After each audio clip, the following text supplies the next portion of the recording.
Hello fellow sim racers and welcome to the second video in my Porsche Cup series for Assetto Corsa. Today I'm piloting the Porsche around the Nurburgring Grand Prix circuit against, well, a pack of AI Porsches.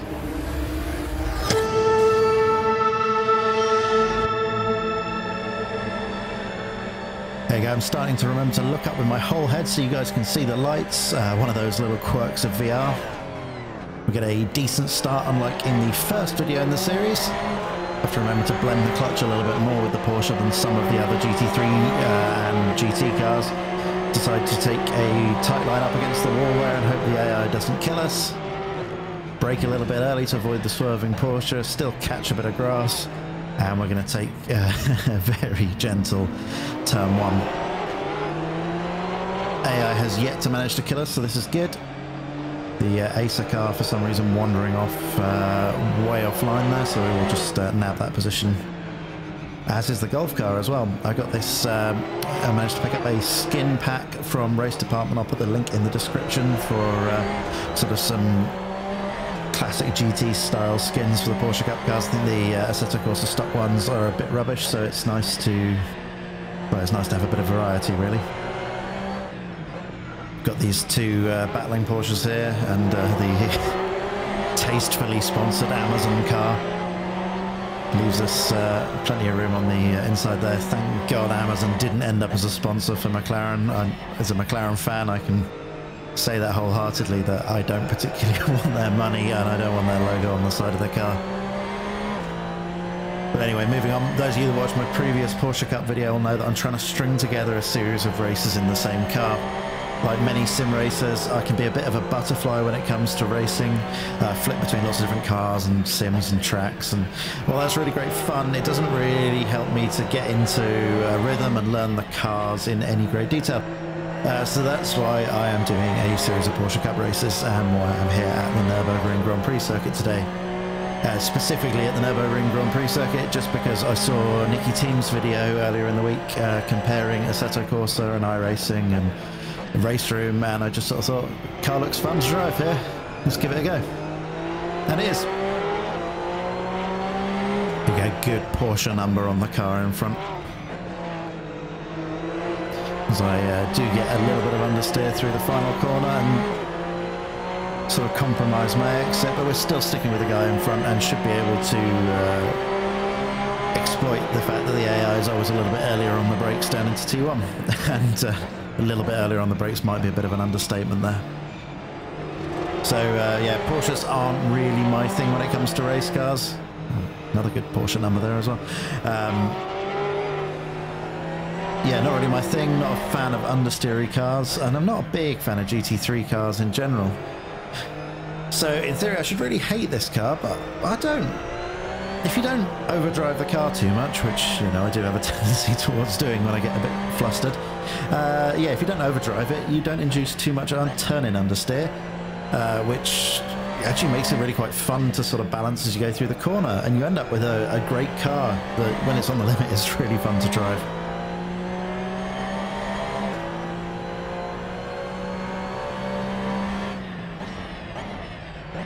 So the big talking point this week's been, well, Assetto Corsa Competizione. I'm not going to go into massive detail talking about the announcement here because I put out a video about it last weekend.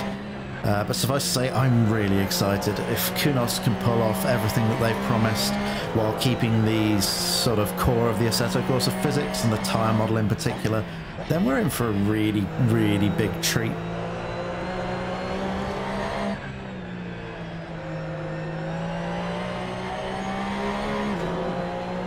The other thing that sort of kept me interested this week, other than the snow, has been well, the F1 testing. Normally I really look forward to it because it's a great distraction from doing real work, but this year, well, it hasn't really been all that good. First of all, yeah, it's pretty hard to get excited about cars that look like they've been involved in a successful game of ring toss. But more of an issue really is the fact that Western Europe's been doing its best impression of Lapland this week, so we haven't actually got all that much running. But when the cars have been running, from a highly selfish note, McLaren look to have got their shit together this year, which is good, as we absolutely dive bomb the AI there. Yeah, McLaren car looks pretty decent. They got some good running in finally at the end of the week, and looking at the videos, the car looks pretty stable. Obviously, times are pretty meaningless at the moment, but I'm optimistic. The car is very orange, though. I don't know about you guys, but I find myself going back to the same car and track combinations all the time if I'm not careful. Yeah, so with that in mind, I'd love to hear if you guys could leave some suggestions in the comments for where I should drive the Porsche Cup car next. So we make up quite a lot of time on the Porsche in front of us through turns 6 and 7, and then promptly lose it as we're pretty slow to get on the accelerator there. Taking a slightly wide line this time into the Dunlop hairpin. Depending on the car, coming in wide and out tight can work very well, but I'm finding a more symmetrical line seems to work better with the Porsche Cup car. Making up a lot of ground through the Schumacher S. You've got to be pretty brave to make a move stick down here. Had to run the AI completely out to the edge of the circuit there, and even then we still don't manage to get the move done. Hopefully as we're on the outside get a better run, and yeah, there we go, job done.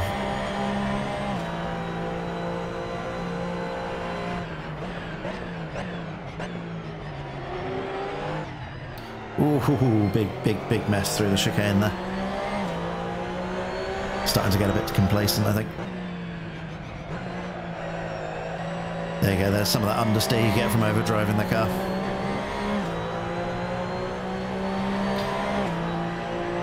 I think when I did the first race, I was running the AI on about 95–96% just to give it, turn it down a tiny bit to give a bit of, well, a bit of a chance for some action in the actual race itself. I've managed to get it up to 98 for this one. It's the whole purpose of driving the same sort of car more frequently as you get to learn it and you get quicker. Obviously, in the longer races, it's it's pretty easy just to turn the AI up to full 100% and just when you've got 10 or 15 laps, you can usually get the job done, but when you're trying to get everything done in a 10-minute long video, then sometimes you have to stack the deck a tiny bit in your favour. And yeah, this Porsche will bite you a little bit. It feels very stable and it's a fun car to drive, but as you saw back there, you slightly carry too much speed in, start to understeer, try and correct it. Well, it's then got that classic, engines in the wrong place oversteer as well. So it can be a bit of a challenge.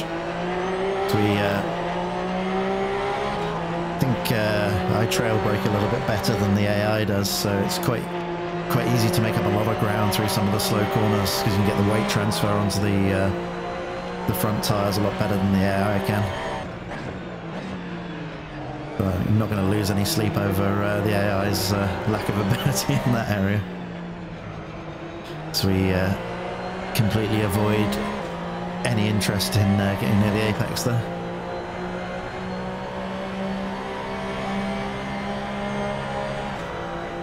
Have no idea what this final chicane scored.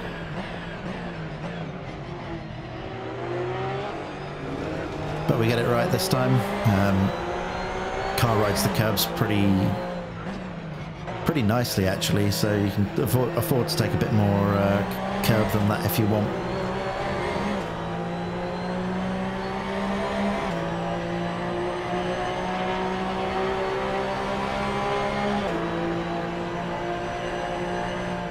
Yeah, the closing distance under braking down into turn 1's a bit ludicrous really, as the AI tries its best to roll itself there. I don't think I've really ever seen a car roll in Assetto Corsa. It's not true, actually. I think I've had some glitchy stuff, but some of the others... Oh, as we massively underestimate just how slow the AI was going on the apex there.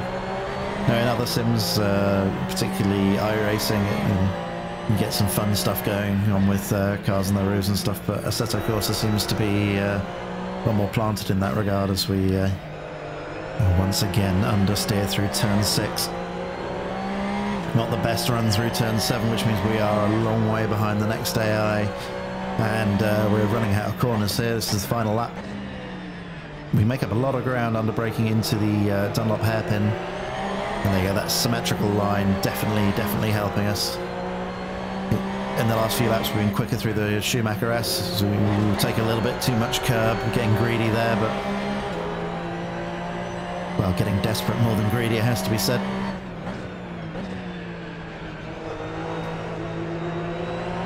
Yeah, I managed to get the car rotated nicely and stay relatively close to the Porsche in front of us as we come into the fast back section, but it does look like the AI's got ever so slightly better run than us. Maybe not, we're sticking with him. Time for a late dive. Okay, that's just cheeky, really. And the AI gives us a bit of a punt to let us know we've been a bit cheeky there. Oh well, into the final corner. And I think I can definitely see a bit of an improvement from the first race in the series. I'm enjoying driving the Porsche Cup car, and yeah, it's been an enjoyable race overall.